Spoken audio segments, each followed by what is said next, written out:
Bismillahirrahmanirrahim. Elhamdülillah ve salatu ve selamu ala Resulillah. Amma ba'd. Birinci Allah'a çoxlu şükürlər olsun. Allah Teala bizə böyük nemətlər verir. Allah Teala'nın nemətlərinə görə çoxlu şükürlər olsun Rəbbimizə. Və həmçinin Allah Teala bizə həmişə xeyir qapıları açıb, şükür Allaha. Hidayətdir, İslamdır və bu günləri o qapılardan birisi Ramazan ayına çatmışıq. Ramazan ayında oruclarımızı tuta bilirik, rahat gedir. Və bu cür nemətlər əlbəttə ki, sayısa qutarmaz, Allaha həmd olsun. Və sonra, sevgili qardaşlar, bilirsiniz ki, bu dünyada hər bir şey cüddür. Demək olar ki, deməli, yaxşı və pis, gecə və günüz və bunlar hamısı bir-birinin əksinə var. Və həmçinin yaxşı əməllər var, pis əməllər var, yaxşı şeylər var, pis şeylər var. Və bunlar heç vaxt, yəni, yaxşı ilə pis eyni ola bilməz. Yaxşı ilə pis eyni ola bilməz. Bəzən insanlar deyir ki, məsələn, o eləyir də, pis əməli də yaxşı göstərir. Düzgün deyil elə. Çünki pis əməl insan özünə zərardır. Biz heç insanın özünə zərar vurmasını istəmirik. Bizim dinimiz. Və bilirsiniz ki, bütün İslam dinini oxusan, baxsan, görərsən ki, İslam dininin birinci istəyi insanların canının, malının, namusunu qorumaqdır. Və heç bir kəsə pislik istəmək olmaz. O cümlədən insanın, yəni fərdə, bir nəfərə, şəxsin özünə. Bəzən olur ki, insanlar deyir ki, özünə eləyir və özü bilər. Və o, bəli, üzünə də olmaz. Əlbəttə ki, yəni insan bayaq dediyim kimi, insanın özünə etdiyini də razı ola bilmərik. Çünki kim istəyər? Və ikincisi, onun özünün etdiyi əməllər başqalarına da təsir edir. Və onu günaha sürükləyir və yaxud da onun fikirlərini dəyişir və s. Pis əməllərə doğru çəkir. Ona görə də yəni, yaxşı və pis heç vaxt eyni ola bilməz. Və həmçində Allah qarşısında da yaxşı və pis heç vaxt eyni deyil.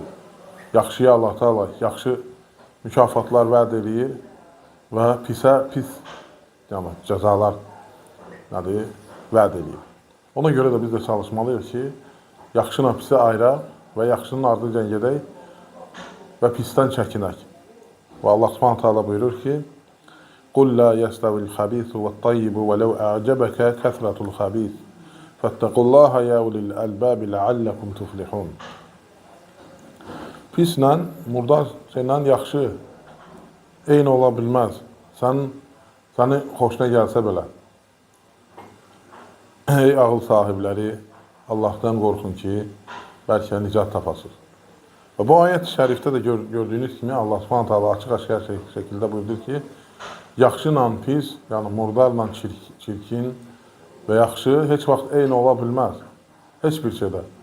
Nə həyatı yaşayışda, nə etiqadi məsələlərdə, nə də axirətdə onun cəza baxımından yaxşı və yaxud da eyni ola bilməz. Yəni, pis nədir? Yəni, etiqadi məsələ və deyəndə, yəni, danışanda pis sözlər və yaxud da yaxşı və pis, etiqadda yaxşı və pis və əməllərdə yaxşı və pis və həmçinin qazancda yaxşı, halal və haram və bayaq dediyimiz kimi, gördüyünüz kimi hər şeydə yəni, halal da var, haram da var və ona görə də imtihan üçün gələn şeylərə sən öz nəfsini qurban verməməlisən. Və ona görə də hər bir məsələdə, bu məsələdə çəkinməlisən, yaxşı işlərin ardıcan getməlisən və buna həvəslənməlisən və bilməlisən ki, Allah Teala nədir? Pis şeyləri sevmir. Fəttəqullaha ya ulil əlbəb ləalləkum tuflihun.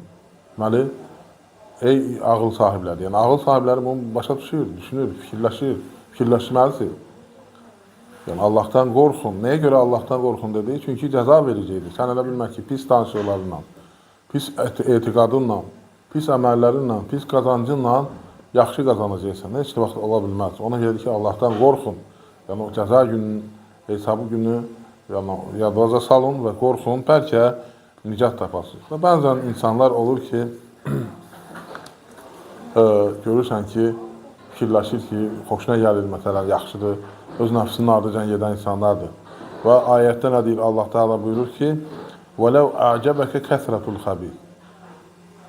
Sənin çoxlu çimurdan şeylər, çirkin şeylər sənin xoşuna belə gəlsə də, o demək deyil ki, onlar yaxşıdır, onun ardıca getmək lazımdır.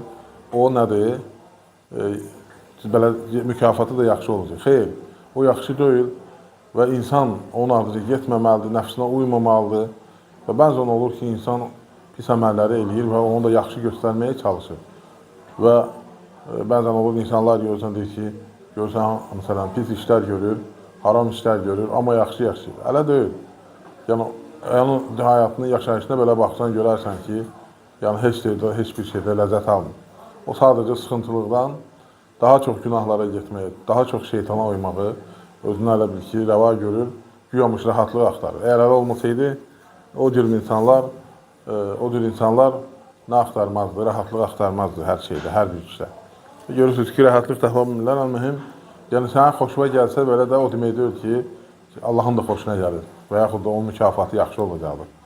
Və bəzən insanlar olur ki, məsələn, görürsən ki, adicə fikrinə baxın, deyir, əgər biz öləcəksə, nəyə görə yaşayırıq? Biz öləcəyik, düz, yəni bu dünyadan axirətə gedirik, yəni biz buna qutarmır bu dünya. Biz elə bir ki, yeni bir həyata gedirik, başqa bir, əbədi bir həyata. Ona görə də ölüm o demək deyil ki, sən qurtardın hər şey. Yox. Allah Teala Quranda da görürsən ki, yatmağı, yuxunu kiçik ölüm adlandırdı. Hər bir insan ölür. Yəni yuxu, heç bir insan bir gün, 2 gün dayansa belə də, amma yuxusuz dayana bilmir. Çünki o ölüm onu haqlayır. Amma sabaha hazırlıqdır. Sabah durursan yuxudan, daha yaxşı olursan, daha yorğunluğun çıxır və s. Görürsən ki, həyat davam edir. Və bu dünya da elədir. Və sonuncu yuxu ölümdür və artıq o bir də qiyamət günü duracaqsan və əbədi həyata başlayacaqsan. Və ona görə də insanlarda bu cür fikirlər olur, görürsən ki, yaxşı fikirlər deyil, yəni öz ağıllarla ölçürlər. O da səbəb cahillikdir, bilmir, bilməməzlikdən deyir. Və ona görə də insan hər bir çirkin işlərdən çəkinməlidir. Hər birisindən, hər bir növündən, hər bir görünüşündən belə nə etməlidir? Çəkinməlidir. Yəni, yoxsa ona fayda verməz. İbn Məsud radiyallahu anhu deyir ki, La yekun ahadukum imma'atun. Qalu, və mə imma'atu, ya Əbə Abdurrahman, yəqul, innəmə ənə ma'an nəs, in ihtədəv, ihtədəytu, və in dallu, dalaltu. Bu təhlükəli şeylərdən birisi İbn Məsud deyir ki, imma'a olmuyor. Soruşurlar ki, imma'a nədir? Deyir ki, o elə bir insandır ki, deyir ki, insanlar ha tərəfə getsə, hidayət yoluna getsələr çoxluq da, çoxluğun ardından getsə, ha tərəfə, mən də o tərəfəyəm. Yəni, insanların çoxsu o tərəfə getsə, zəlalətə getsə, mən də zəlalətə gedəcəm, pissə də, nəsə də, yaxşı tərəfə getsələr, mən də gedəcəm. Yəni, bu çoxlu insanları həlak edir. Yəni, bu ən təhlükəli şeylərdən birisidir. Yəni, həmişə, çoxlu tərəfə gedən, zəlalətə gedir. Yəni, çoxluq səni aldatmasın. وَاِنْ تُطِعْ أَكْثَرَ مَنْ فِي الْأَرْضِ يُضِلُّكَ عَنْ سَبِيلِ اللّٰهِ. Əgər yer üzərində olan çoxluğun ardıyla sən getsən, səni Allahın yolundan uzaqlaşdırar deyir. وَمَا أَكْثَرُ النَّاسِ وَلَوْ حَرَسْتَ بِمُؤْمِنٍ. İnsanların çoxsun deyir, sən çalışsan da mömin olmayacaqlar, iman gətirənlərdə olmayacaqlar, doğru yolda olanlarda olmayacaqlar. Yəni, sən də allanmasın bu çoxluq. Yəni, bu dünya imtihan dünyasıdır, bu dünya müvəqqətidir. Heç kəs fikirləşməsin ki, 300 il, 500 il, 1000 il yaşayacaq. Yəni, müəyyən bir vaxta qədər sən bu dünyaya vəd olunmuş şəkildə gəlmirsən və Allah Teala sənə vəd edib, etdiyin cəzaları həmən cəzalandırmır. Bu, o demək deyil ki, sən bundan uzaqsan və ya sənə o cəzalar gəlməyəcək və sən etdiyin əməllərə görə sorulmayacaqsan. Amma elə deyil, ona görə də çalışmaq lazımdır ki, bu haqq yolda doğru yolu tapa biləsən. Və ona görə də sələflər nə deyərdilər? Haqq üzərində olanlar az olsalar da, onlardan uzaq durma. Batildə çox olsalar da, onlarla bir yerdə olma. Yəni, bunlar səni aldatmasın. Ona görə də ehtiyatlı olmaq lazımdır. Və həmçinin bilirsiniz ki, ölüm anı da var. Əl-ləzinə yətəvəffəhumul mələikətü tayyibin. Mələklər deyir, o sözləri ki, gözəl halda, yəni yaxşı sözlər danışdığı, Allaha iman gətirəydik, Allahın əmirlərini qəbul etdiyi və gözəl sözlər danışdığı, yaxşı əxlaq, yaxşı əməllər, halal və s. yəni bütün bu sifətlər olan insanın canının alanda deyərlər. Və Resulullah sallallahu aleyhi və səlləm buyurur ki, hədisdə, yəni mələklər gəlib canın alanda, ruhun alanda, "Uxruci əyyətuhan nəfsu tayyibə kənət fil cəsədi tayyib." Deyir, ey yaxşı cəsəddə olan yaxşı ruh, yaxşı nəfs çıx. Yəni bu adam hər bir cismin də yaxşı eləyib, əməllərlə yaxşı olub və ruhun da almağa gələndə mələklər, yəni ölüm mələkləri və gördüyümüz kimi ona nə deyirlər, yəni gözəl nəfs, gözəl bədən, yəni ondan çalışıb onları hamısını nə eləyib, əməl eləyib. Ona görə də Allah Subhanahu taala buyurur ki, "Tibtum fədxuluhə xalidin."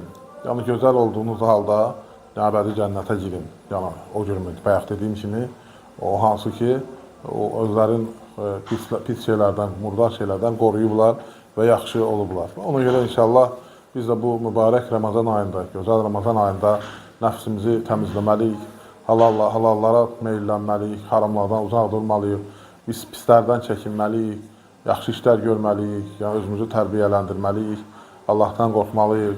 Yəni bu bizim bu dünyamız üçün xeyirlidir, axirətimiz üçün xeyirlidir və elə bilməyin ki, bu əməllər insanlar etməyəndə cəzasız qalır və insanlar bu pis işlərə qurşananda cəzasız qalır, elə deyil və ibrət almaq lazımdır. Və görürsünüz, insanlara bu dünyada da gözümüzün qarşısında çox şeylər olur və həmçinin Quranda da görürsünüz ki, Allah Teala çoxlu misallar gətirir ki, yolların azı pis işlər görənlərin aqibəti hələ bu dünyada ikən nətər oldu. Allah Teala bizi qorusun, Allah Teala bizə xeyir qapıları açsın və bu mübarək Ramazanda bizi qazananlardan etsin və bizə xeyir qapıları açsın və bizə halal, rahat, bol bərəkətli ruzu versin və bizi xəstəliklərdən, bəlalardan qorusun. Allah Teala əsgərlərimizi qorusun, hərbiçilərimizi qorusun. Əmin-amanlığımızı qoruyan qardaşlarımızı qorusun, balalarımızı qorusun. Allah ölkə başçımızı qorusun, onun xeyr üzərində eləsin, haqqın carçı etsin, haqla uzatsın. Və Allah Teala xəstələrimizə şəfa versin. Sıxıntıda olan bütün müsəlmanlara Allah kömək olsun. Dünyada bütün müsəlmanlara kömək olsun, Allah izzətləndirsin. Allah Teala tutduğumuz orucları, etdiyimiz duaları, qıldığımız namazları qəbul etsin. Allah razı olsun. Subhanakallahumma bihamdik nəşhədən la ilahə illə əntə nəstəğfiruka və natubu ileyk. Allah razı olsun qardaşlar. Barakallahu fik.